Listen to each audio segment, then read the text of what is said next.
Para honra y gloria de nuestro Dios, vamos a tener nuestro servicio de adoración de este domingo 24 de mayo del 2020 desde la Iglesia Metodista de México en León, Guanajuato. Vamos a iniciar rogando al Señor que Él sea el que dirija este servicio, que lo que hagamos aquí sea para darle a Él honra y gloria. Iniciamos con un preludio al órgano mientras tenemos oración silenciosa ahí en sus lugares.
Hermanos, en el boletín tenemos el introito.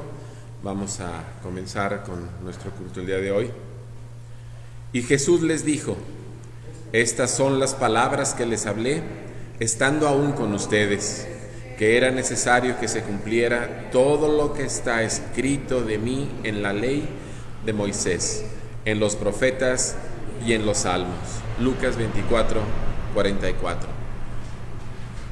Les invito, hermanos, para que con todo corazón, con todo su espíritu, levantemos este himno, Te loamos, oh Dios, el himno número 9 que está en nuestro boletín.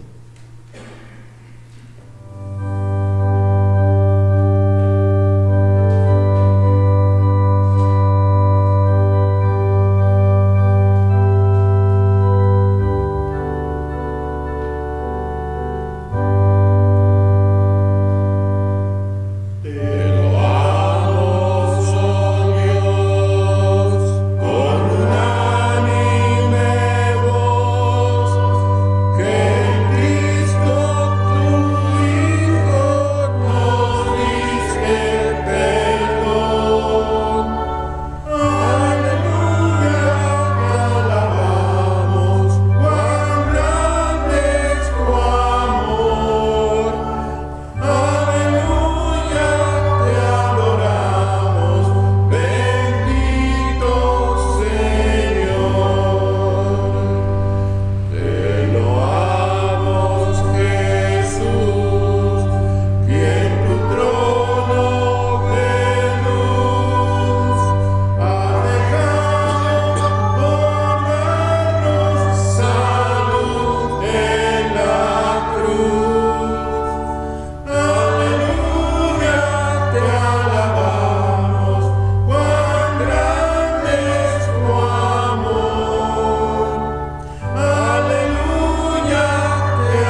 adoramos, Padre, te alabamos, te glorificamos, te damos honra, te damos gloria, te damos gracias, Señor, porque tú eres grande y poderoso, y para siempre, oh Dios.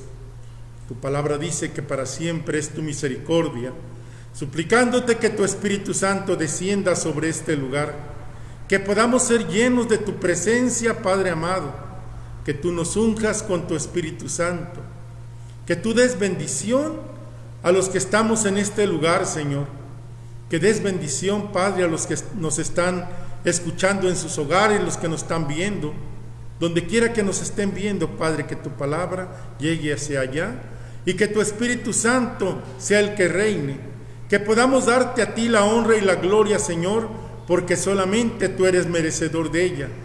Y la gracia, oh Señor, la gracia que es tuya, derrámala sobre nuestras vidas. Que así sea, Señor, en Cristo Jesús. Amén.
Hermanos, tenemos el llamamiento a la oración, lo haremos de manera alternada como es costumbre, en nuestro boletín lo tenemos.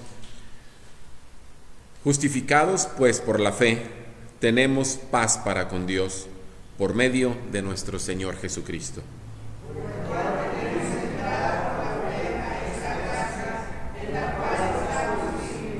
Y nos gloriamos en la esperanza de la gloria de Dios.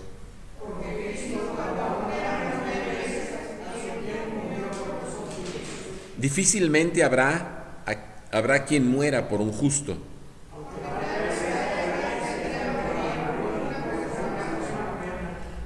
Pero Dios demuestra su amor por nosotros en esto: porque siendo aún pecadores, Cristo murió por nosotros. Amén. Hermanos, es momento de interpretar el himno número 53 que está en los himnarios. Guíame, oh Salvador.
Nuestra oración unida, hermanos.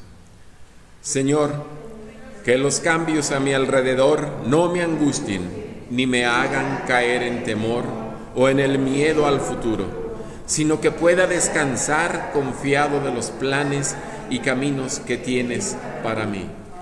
Amén. Bendito Señor, en esta mañana clamamos a ti, Padre, con todo nuestro ser, para que tú estés en nuestros corazones, Señor. Te clamamos porque necesitamos de ti, Padre. Sin ti no somos nada. Hoy, Señor, necesitamos voltear nuestros ojos a Cristo. Necesitamos sanidad, pero sanidad espiritual principalmente, Padre. Necesitamos que tu Espíritu Santo se mueva con poder en nuestros corazones, para que volvamos todo nuestro entender a ese primer amor con Cristo Jesús. Solo tú, Señor, solo tú puedes hacer algo en la vida de tus hijos. Y esta mañana, Señor, nos rendimos ante tu trono, nos rendimos ante ti, Padre Celestial, para que tú obres en la vida de cada uno de mis hermanos en esta iglesia, Señor. Necesitamos ser levantados nuevamente con amor, con el poder de tu palabra, Señor, para poder tomar acción. No podemos ser nada más oidores, tenemos que ser hacedores. Y tú, Señor, puedes movernos, que salgamos de ese estado de confort en el que tal vez hayamos caído. Tenemos que accionar, tenemos que movernos en este sendero angosto, en este momento en que el mundo necesita de tu palabra para que seamos utilizados por ti, Señor. Te pedimos para que esta iglesia sea movida poderosamente, Señor, como un faro de luz en este lugar, y que los corazones de cada uno de nosotros puedan estar entonados en un solo nombre: Cristo Jesús. Padre bendito, también queremos poner en tus manos todo esto que está sucediendo en el mundo, Señor. Tú eres todopoderoso, tú eres el Creador, y te pedimos, Señor, con toda humildad, para que tu mano poderosa obre en la humanidad, en tu creación, Señor. Necesitamos, Padre, rendirnos a ti y pedirte que con tu amor, tu misericordia y tu compasión obres en la humanidad, deteniendo esta pandemia, Señor. Solo tú lo puedes hacer, Señor. Solo tú puedes orientar las cosas en el orden que tú lo tienes, para que pueda haber una respuesta y esta situación pueda ser tranquilizada. Señor, detén esta pandemia. Tú tienes tus tiempos. Nosotros nos rendimos a ti y sabemos, Señor, que tú eres bueno y misericordioso, que tú lo vas a hacer, Señor, porque tú tienes planes perfectos para el hombre.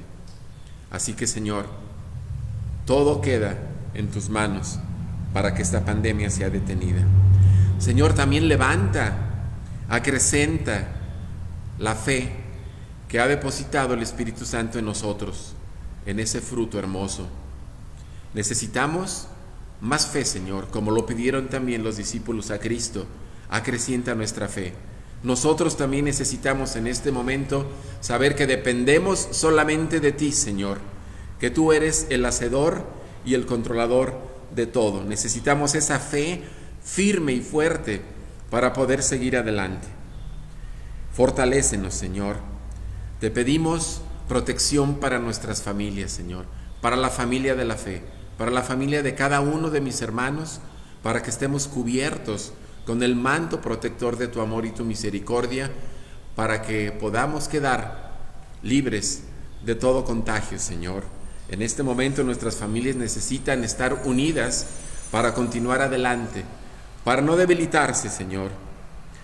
Da protección a nuestro país, Señor, esta nación, este territorio mexicano que tú has designado para que habitemos en él temporalmente, mientras tengamos vida en este mundo. Nuestro país necesita ser guiado por tu sabiduría, Señor.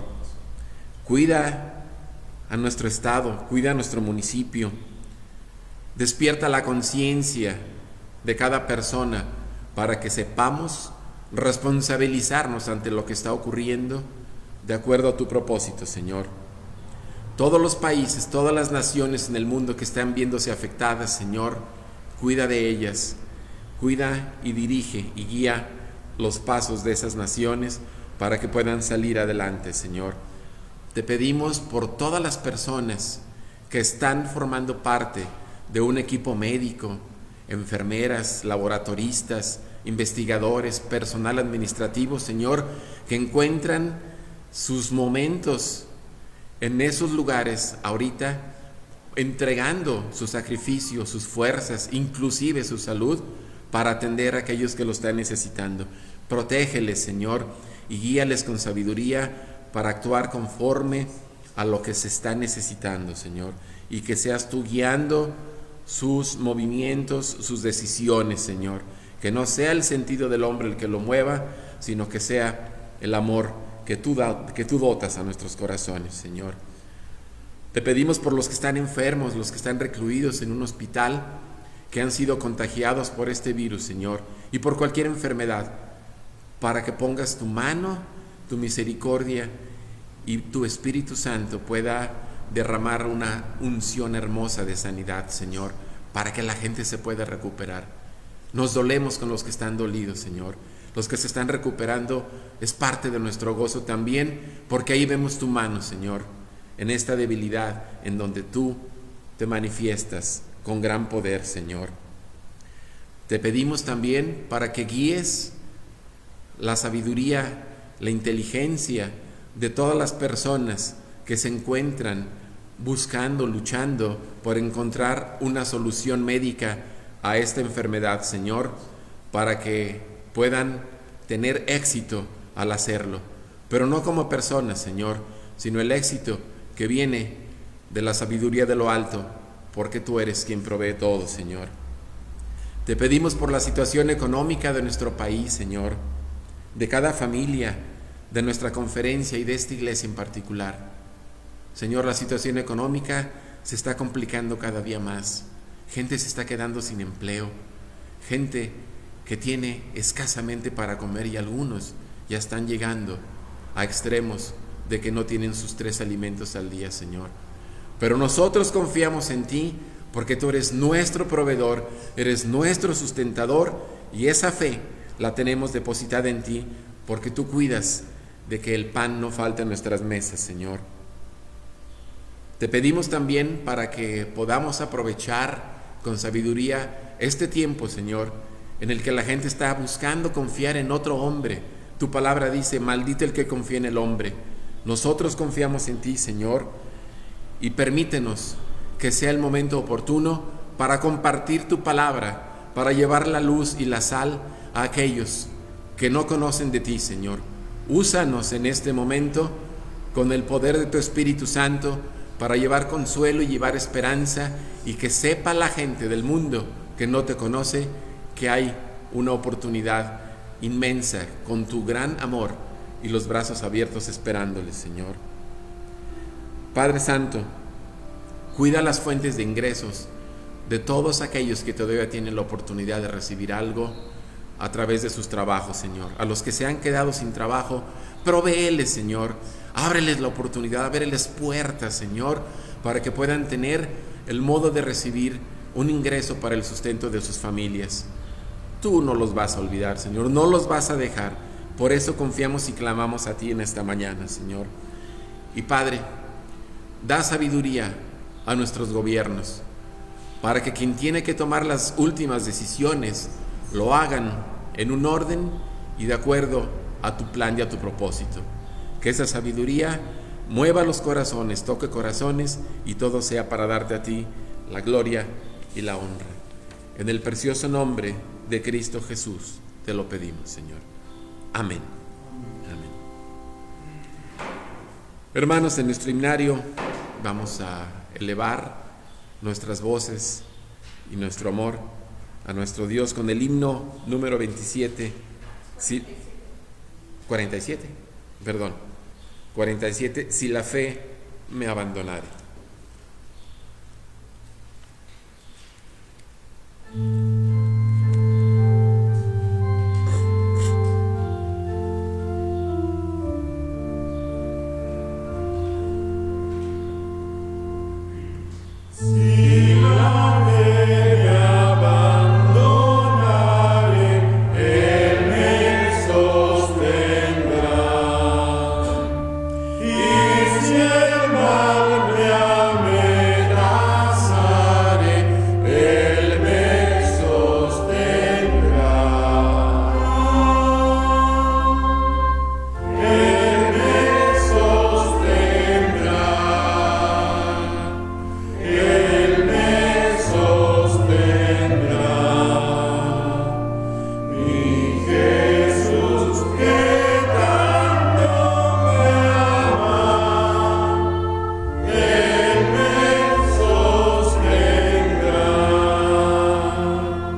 hermanos, es momento de nuestra lectura bíblica para este día.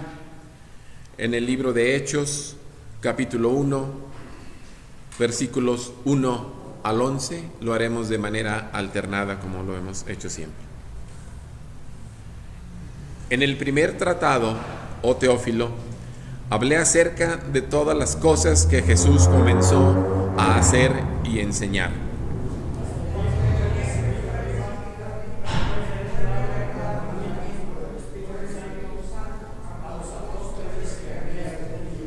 A quienes también, después de haber padecido, se presentó vivo con muchas pruebas indubitables, apareciéndoseles durante 40 días y hablándoles acerca del reino de Dios.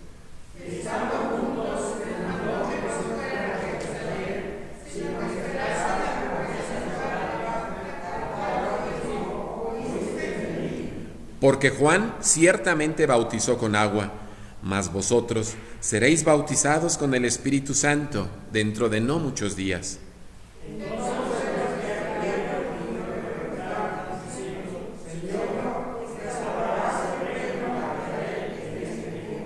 Y les dijo: no os toca a vosotros saber los tiempos o las sazones que el Padre puso en su sola potestad.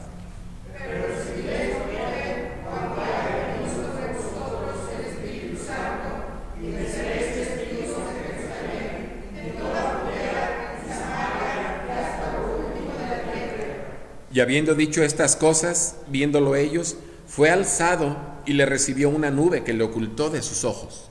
Y estando ellos con los ojos puestos en el cielo, entre tanto que él se iba, he aquí se pusieron contra ellos dos varones con vestiduras blancas, los cuales también les dijeron: varones Galileos, ¿por qué estáis mirando al cielo? Este mismo Jesús que ha ido tomado de vosotros al cielo, así vendrá como le habéis visto ir al cielo. Amén. Padre Dios, alabamos tu nombre y glorificamos tu nombre, Padre, y te damos a ti la honra y la gloria.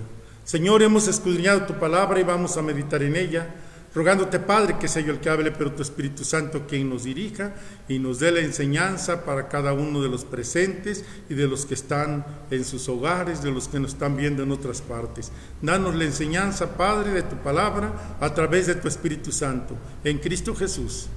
Amén.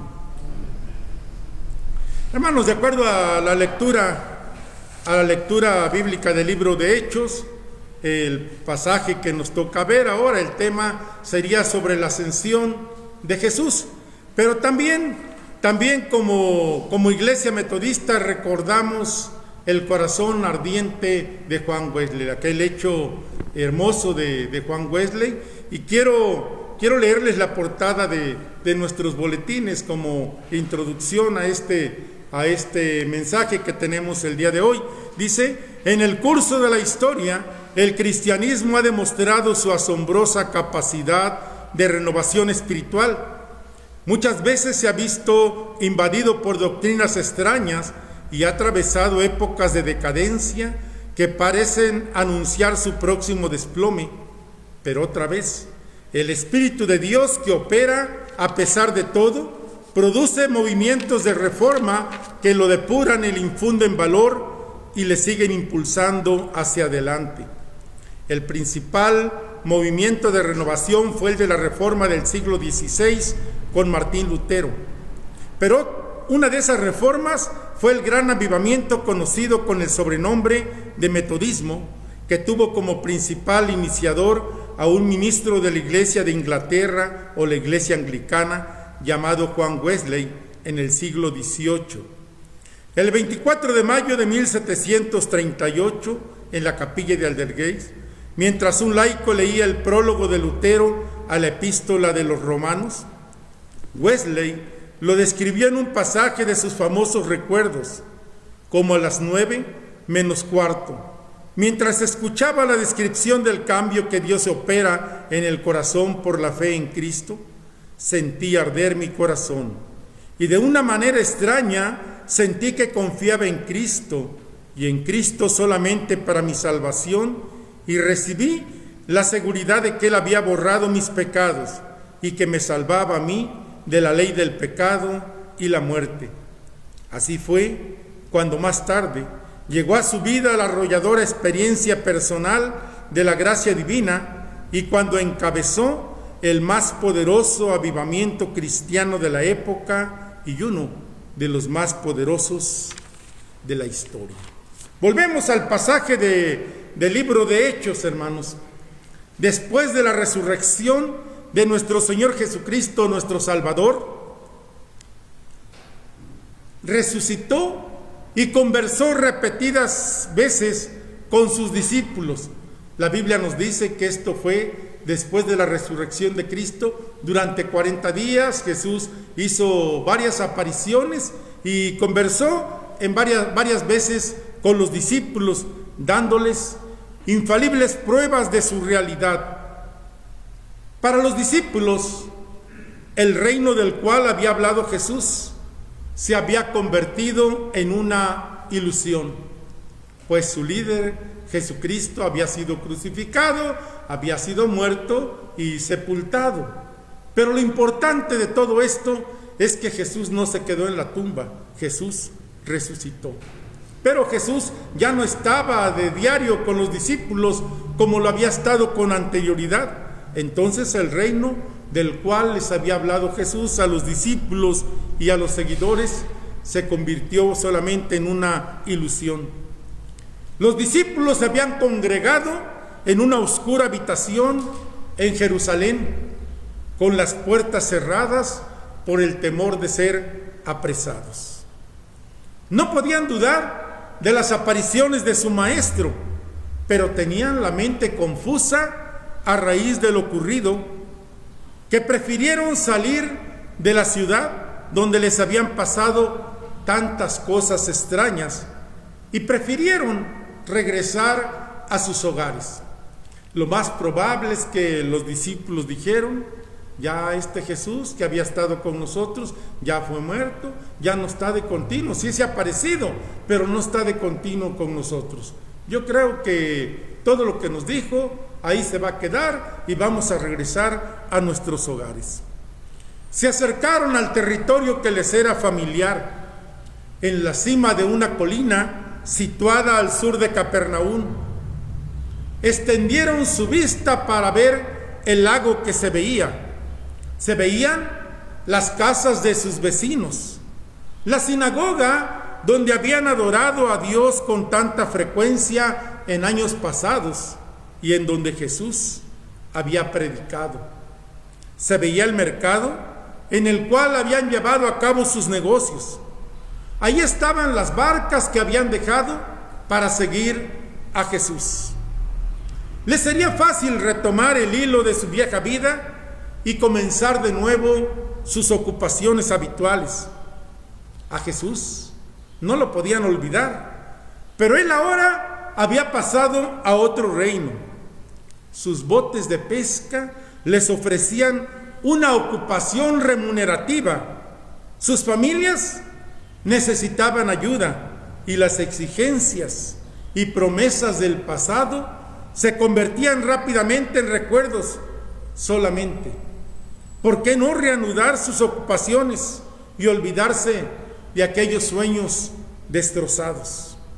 Simón rompió el silencio para dar a conocer su decisión y dijo: voy a pescar. Y como si hubiera expresado lo que bullía en la mente de los demás, aceptaron en forma unánime, dice San Juan 21:3, que los demás dijeron: vamos nosotros también contigo.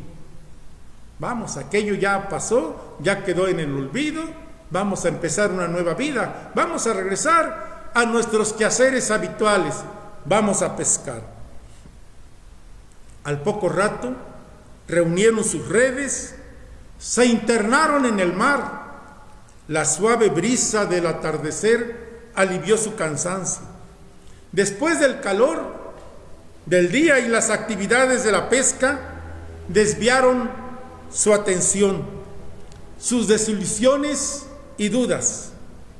A medida que entraba la noche, seguían ocupados en sus labores. pero sus esfuerzos eran inútiles. Cuando las primeras luces del alba aparecieron sobre las colinas orientales, aún no habían podido pescar nada. Cuando estaban a punto de aceptar el fracaso y regresar a la costa, oyeron una voz que les dijo: hijitos, ¿tienen algo de comer? Incapaces de reconocer al que hablaba a través de la bruma, contestaron con desaliento: no, como diciendo, no tenemos nada que comer. Entonces oyeron la voz que decía: echen la red a la derecha de la barca y hallarán, dice San Juan 21:6. El carácter autoritario de la orden debe haber sorprendido a sus discípulos. ¿Cómo podrá un hombre desde la orilla decir a aquellos experimentados pescadores en dónde podrían arrojar la red? No obstante, puesto que no tenían nada que perder y posiblemente hubiera algo que ganar, en aquel nuevo intento arrojaron la red.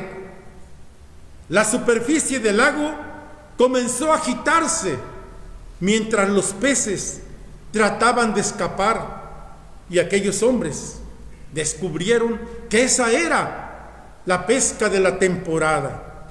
De pronto, uno de ellos, Juan, volvió a Pedro y le dijo: es el Señor. Cruzaron por sus mentes los recuerdos que una vez anterior, cuando en circunstancias similares Jesús les había provisto de una gran cantidad de peces. El pasaje que nos dice Lucas 5 del 1 al 14. Pedro comprendió que solo el Señor les había podido dar esa pesca. Se arrojó por la borda para ir al encuentro de Jesús.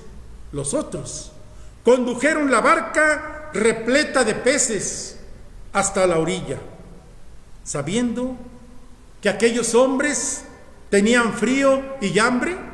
Jesús les había preparado una fogata y alimentos. Alrededor del fuego secaron sus ropas y con gratitud comieron el pescado y el pan que había sido preparado. Este nuevo comienzo requería una nueva prueba. ¿Podrían estos hombres, cuyo ánimo parecía tan cambiante, asumir nuevas responsabilidades?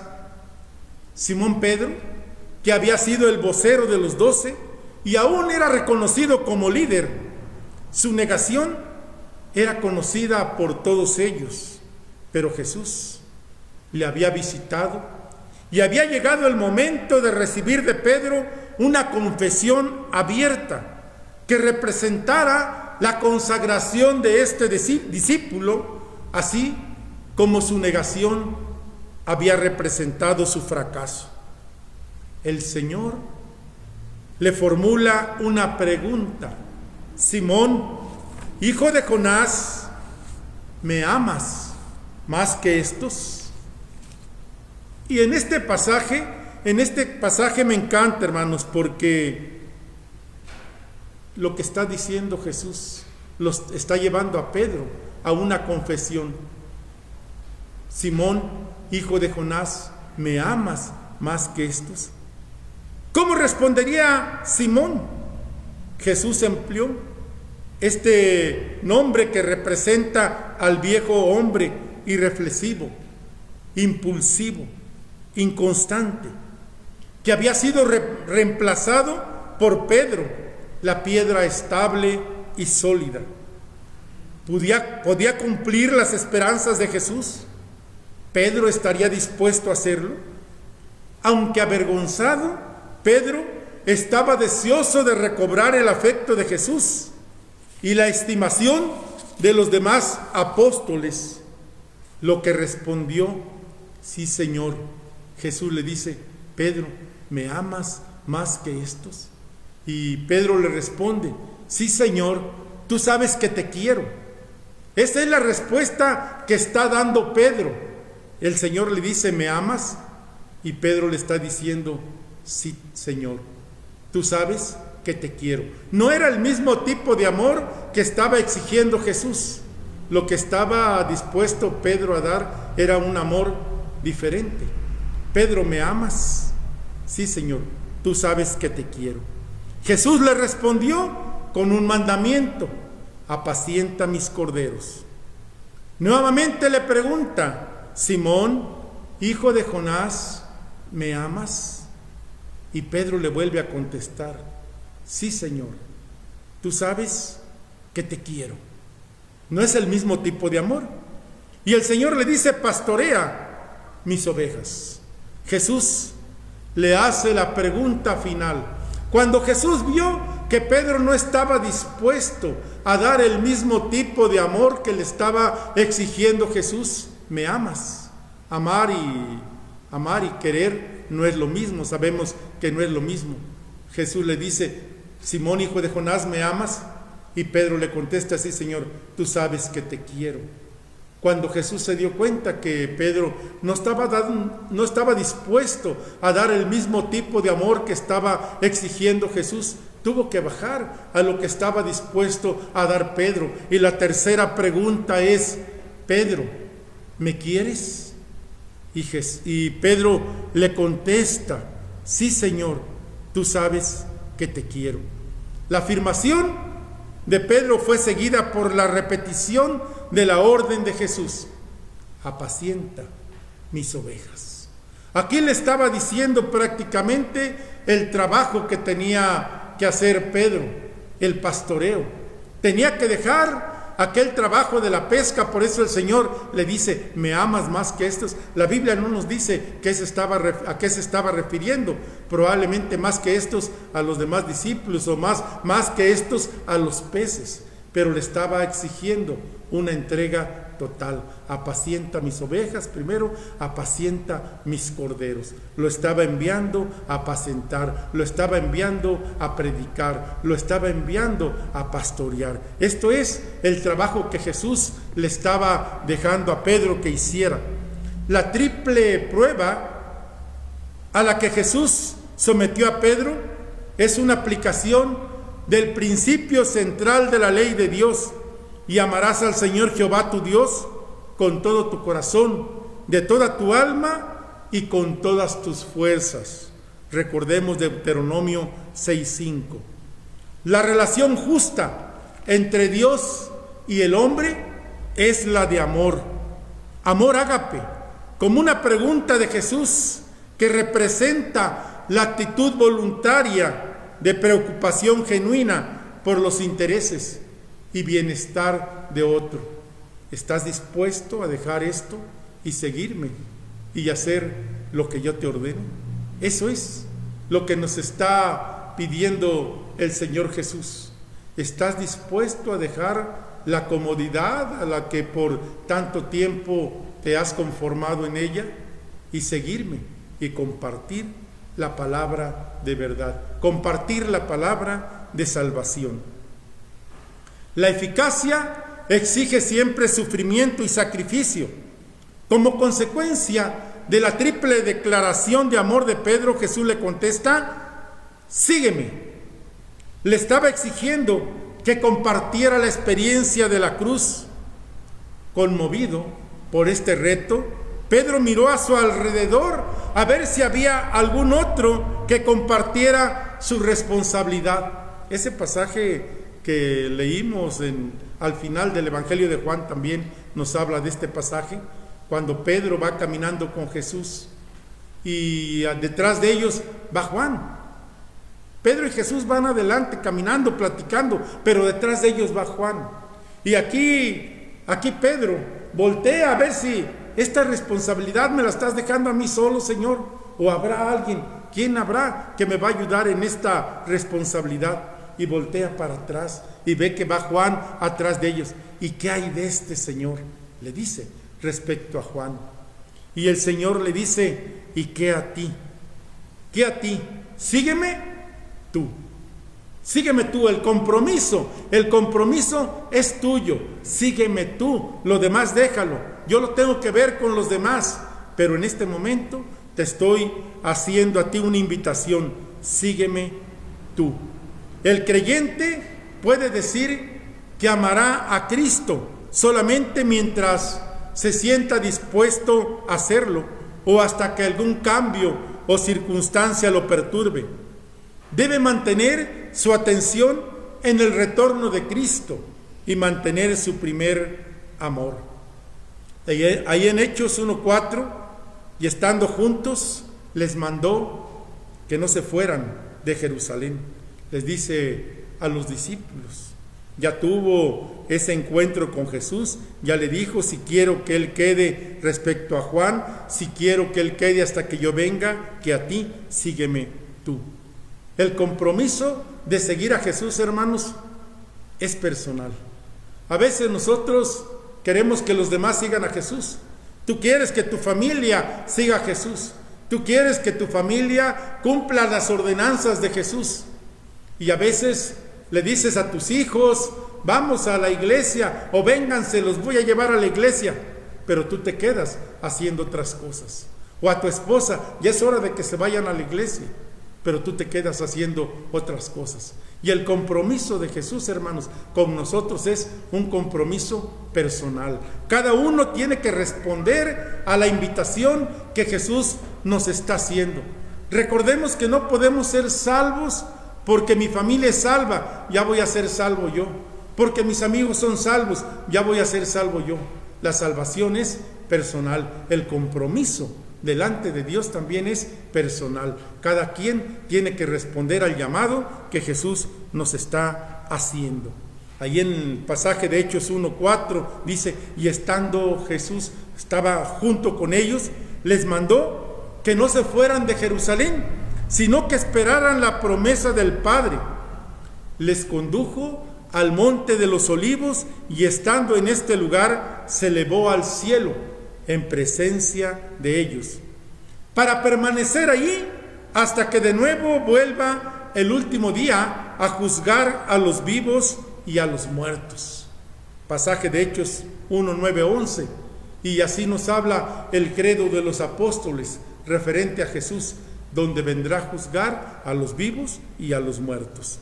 La ascensión fue demostrada por el descender del Espíritu Santo, según había prometido ahí en San Juan 16, 7-14, y en el libro de Hechos capítulo 2. La ascensión es el lógico final de la historia de la salvación del mundo, creado, redimido, vuelve a Dios y con él Cristo y el coronamiento de la redención y el tiempo glorioso para los redimidos. Jesús durante 40 días estuvo teniendo apariciones con los discípulos, estuvo teniendo diálogos con los discípulos, los estuvo preparando para el trabajo que tenían que realizar. Pero el Cristo resucitado no se podía quedar todo el tiempo, no podía estar permanente en la tierra. Él había cumplido su ministerio como hombre, como una persona, y ahora es elevado al cielo. Cristo ha pasado del mundo visible al mundo invisible, del orden temporal, de lo temporal a lo eterno, y no para alejarse hastiado de nuestro mundo, que lo rechaza, que lo ignora, que lo desprecia. La ascensión es más que una pausa entre la resurrección y Pentecostés. Se produce en el momento en que Jesús deja de estar con ellos, antes de estar en ellos. Recuerden la promesa de nuestro Señor Jesucristo cuando dice, y les mandaré un consolador para que esté con ustedes y en ustedes, dentro de nosotros. Esta ascensión de Jesús es parte de ellos, hermanos. Deja de estar con ellos para poder estar dentro de ellos. Y donde el Pentecostés es la toma de posesión del trono que comparte con el Padre, para gobernar la iglesia mediante su palabra y su espíritu. Cuando la cristiandad conmemora la ascensión, festeja la coronación de su rey. Para Jesucristo ha concluido las humillaciones. Ahora, el Cristo victorioso, de ahí a la afirmación apostólica, nadie subió al cielo sino el que descendió del cielo. Dice Juan 3:13, nadie ascendió al cielo sino el que descendió del cielo. Al hecho de la ascensión no se llega por los sentidos, sino por la fe. Se separa para estar más cerca, pero cuidado, se nos advierte. Recuerden ahí en el pasaje que acabamos de leer, los ángeles les dicen, los discípulos se quedan viendo cuando el Señor, en la ascensión del Señor, se quedan viendo hacia el cielo. Y entonces ahí los ángeles están con los discípulos y les dicen, ¿por qué están mirando al cielo? Este mismo Jesús que ha sido tomado de ustedes vendrá como le han visto ir al cielo. Hechos 1:11. Hay que dejar de mirar al cielo para ver las realidades de la tierra, que es el escenario de la acción de Dios. Hasta el retorno de Jesucristo, el mundo de Dios y de los humanos ya no están separados. Al tomar nuestra naturaleza, Jesucristo los unió para siempre. Es cierto que el mundo sigue como si nada hubiera pasado. Continúan las guerras, impera la violencia y la corrupción, la mentira, el engaño, el fraude y la descalcificación injusta. Se adora a diosecillos que se desentierran de épocas antiguas y se crean nuevos. Ama, odia y prosigue la vida vacilando entre el dolor y la alegría, pero al mismo tiempo ya nada es igual. Dios ha visitado nuestro mundo y ahora sabemos que conoce nuestra situación. Dios visitó nuestro mundo cuando Cristo Jesús encarnó y fue un niño y creció y vivió y sufrió lo que nosotros sufrimos y padeció lo que nosotros padecemos. Él no está alejado de la situación que estamos viviendo actualmente. Él conoce nuestra situación, hermanos. Por eso debemos tener esa confianza, que el Señor no está alejado de lo que está pasando. El Señor no está cómodamente en el cielo y dice, bueno, ahí mis criaturas que se arreglen como puedan en esta situación. Él conoce de nuestra situación y está preocupado de lo que está pasando. Y está interviniendo, hermanos. No se ha quedado callado, no se ha quedado sin hacer nada. Él está interviniendo para que esto termine. En la ascensión, tierra y cielo quedan unidas para siempre. El Dios que se hizo hombre y habitó entre nosotros, retorna a la gloria del Padre que había abandonado para venir a salvarnos. Ahora estamos seguros que Dios no abandonará este mundo. El que está sentado a la diestra del Padre es nuestro hermano, el Señor Jesucristo. Conserva nuestra naturaleza glorificada que tenemos a través de Cristo Jesús. El Señor dijo, me serán testigos. Y ahora, tras la ascensión, cuando estamos representados ante el Padre, a la vez somos representantes suyos, somos testigos suyos ante el mundo. Por ello, nos ha dado su Espíritu y habita en nosotros. Por ello creemos y hemos sido hechos templo del Espíritu Santo. Cuando el Espíritu llena nuestros corazones, el mayor motivo de gozo es testificar del Señor, testificar lo que Él ha hecho y lo que hace y que se ha revelado a sí mismo en nuestras vidas. Cada uno según el don que ha recibido, nos dice Pedro, para esto se requiere fe. A medida que aumenta nuestra fe, se fortalece el testimonio de Dios. Dios cuenta con nosotros. Cristo ha vuelto al Padre y nos deja aquí como la única posibilidad de que el mundo conozca su amor.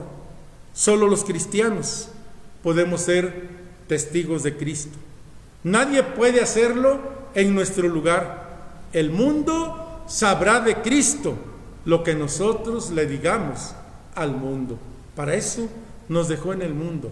Por eso somos sal de la tierra y luz del mundo, para alumbrar a otros, para darle sabor a otros. En esta situación que estamos pasando, hermanos, en esta tensión que hay por doquier, tenemos que decirle al mundo que en Jesucristo hay salvación y hay vida nueva, que Jesucristo tiene poder, que tenemos un Dios todopoderoso para detener todo lo que está aconteciendo.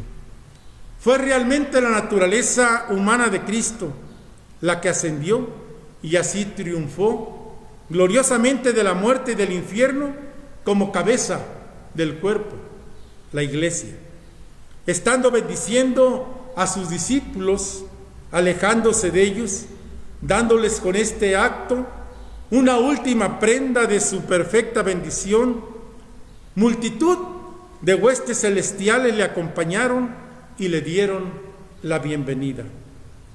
Las consecuencias de su ascensión son las siguientes: el cumplimiento de los símbolos y profecías relacionadas con ella, su aparición como el sumo sacerdote en presencia de Dios por nosotros, la más manifiesta y completa asunción de su dignidad real, su recepción de dones para los hombres, el haber abierto el camino al cielo para su pueblo y el dar a los santos la seguridad de que ascenderán al cielo después de la resurrección. Cristo, hermanos, ascendió al cielo y como dijo en su palabra, voy pues a preparar un lugar para ustedes, para que donde yo esté, ustedes también estén. Los metodistas no podemos concebir una iglesia indiferente a la problemática de su entorno social. Desde sus inicios, el metodismo ha mostrado una preocupación naciente de su corazón y se ha esforzado en responder dedicando recursos humanos, técnicos, de estructura, en tiempo para aliviar las necesidades, tanto espirituales como materiales, de los necesitados, sin importar la estructura social, educativa, religiosa, nacionalidad, sexo, etc. Mas no solo el metodismo se ha esforzado por superar su ejercicio hacia la existencia social, sino que a través del tiempo su participación, opinión y declaraciones hacia las diversas injusticias han sido consideradas en diversos foros y ha servido para el establecimiento de programas más justos y de igualdad de derechos.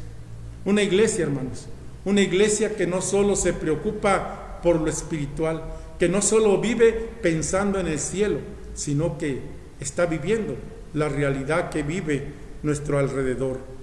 Precisamente por su valor histórico, hermanos, y porque estas declaraciones marcan la senda para el compromiso social de la Iglesia Metodista desde aquel entonces. Quiero presentar estas declaraciones en su forma original, hermanos. Con esto quiero terminar. Estas declaraciones de una iglesia que surge en el siglo XVIII. Y usted al conocer estas declaraciones, usted puede pensar que se está hablando de un partido político. Pero no, hermanos, se está hablando de una iglesia que tiene su nacimiento en el siglo XVIII. Iguales derechos y aplicaciones por parejo de la justicia a todos los hombres, en todos los estados de la vida.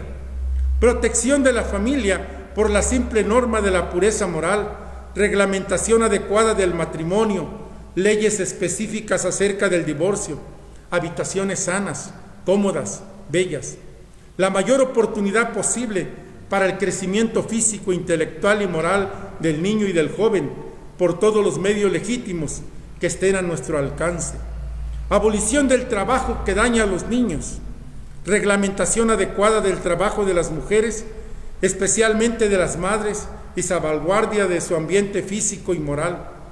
Disminución y prevención de la pobreza. Protección del individuo y la sociedad contra la desintegración social, económica y moral que ocasionan las bebidas alcohólicas, el tabaco y la drogadicción. Conservación de la salud. Protección del obrero contra la maquinaria, los elementos y las obras insalubres o que pongan en peligro los miembros o la vida. El derecho a todos los hombres de gozar la oportunidad de procurarse a sí mismo su sostenimiento y asegurarse este derecho contra todo abuso y explotación. Protección de los trabajadores en caso de falta de empleo, adecuada provisión para la vejez de los trabajadores y para aquellos que hubieran quedado imposibilitados por accidentes o por enfermedad profesional.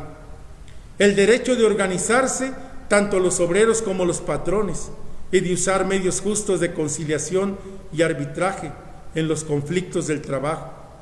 Un día de descanso a la semana, preferentemente el domingo. Reducción razonable de las horas de trabajo para el descanso y para la recuperación indispensable al mejoramiento de la vida humana.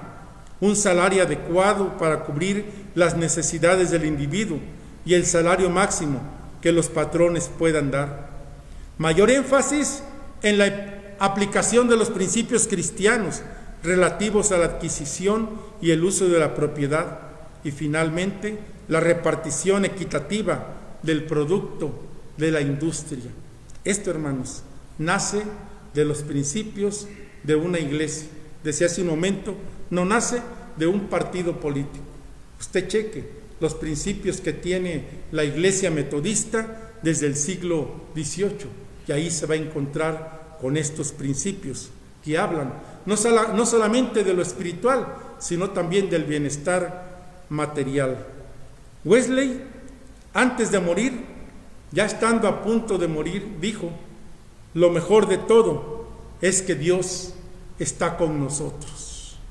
Y en esta situación, hermanos, de adversidad que estamos pasando, podemos hacer nuestras estas palabras que dijo Wesley.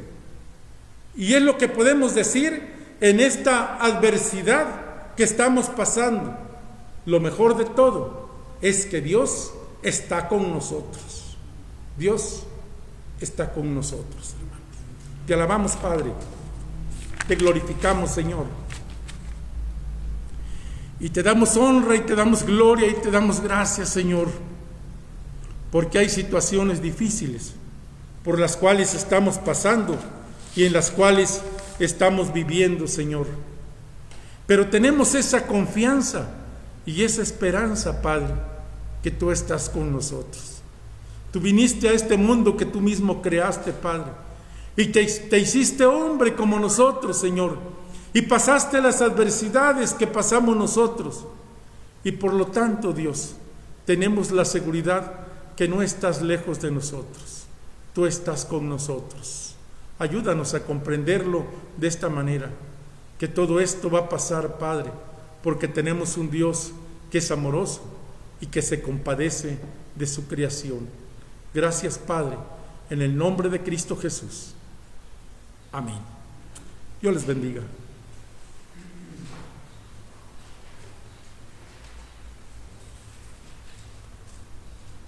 Hermanos, los invito a que entonemos el himno 282, el eco de 1000 voces que tenemos en nuestros boletines.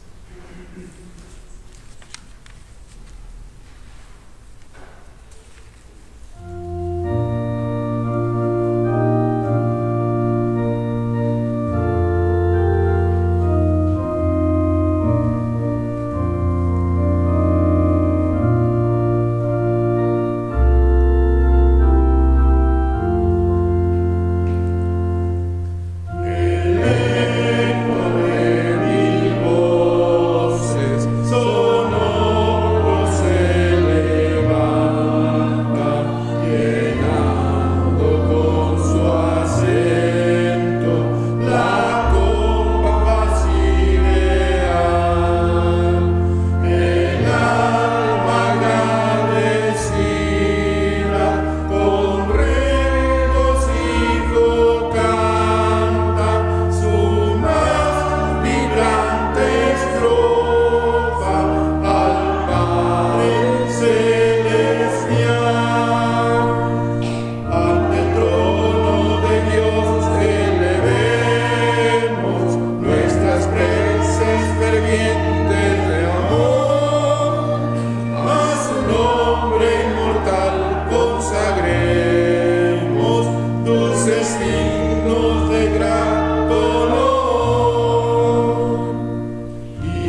Padre Dios, te alabamos, Señor, y te glorificamos.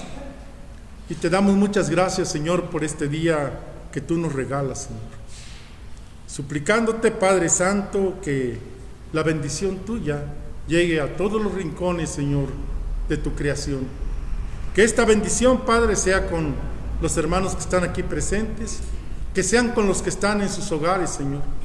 Que sean, Padre mío, que esta bendición sea con aquellos que están en otros lugares también viendo esa transmisión. Padre, te rogamos, Dios, que la gracia del Padre, del Hijo y del Espíritu Santo sea con todo tu pueblo. Te suplicamos, oh Señor, que tú seas con la familia Palomares Gasca, Padre, porque tú llamaste a tu reino a nuestra hermana Gregoria Gasca. No te rogamos por ella, Padre, te rogamos por sus familiares, que tú los bendigas, que tú los consueles en estos momentos que partió su ser querido, y que la gracia del Padre, del Hijo y del Espíritu Santo abunde en la vida de todos los que claman a ti, en Cristo Jesús. Amén. Dios les bendiga, muy buenas tardes a todos.